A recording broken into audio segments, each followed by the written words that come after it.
We're pretty excited about the FinTech Adoption Index. EY has been able to survey over 10,000 digitally active people and understand really what's behind the FinTech phenomenon.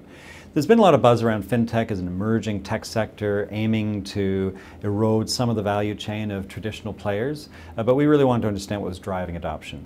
And as it turns out, globally, the rate of adoption of FinTech products is about 15.5%. And where does Canada fit? So we're at about 8%, which is fairly low. It's the lowest of the countries that we looked at. Some countries had 30%, like Hong Kong, and the US is about 16%. So that's an interesting perspective. But we predict that that's going to triple in the next 12 months. So it's a bit of a wake-up call on the subject of FinTech.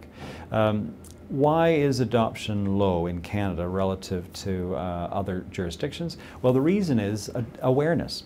So when we asked Canadian consumers why they weren't adopting FinTech to the same levels as other jurisdictions, it turns out that awareness is the main driver, not, however, trust.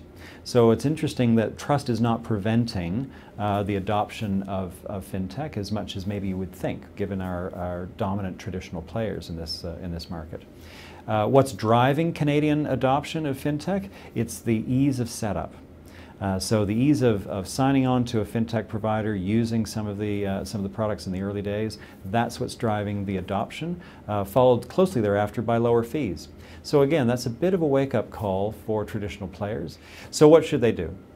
I think that traditional players will need to really step back and look at the customer experience as they consider their own digital offerings.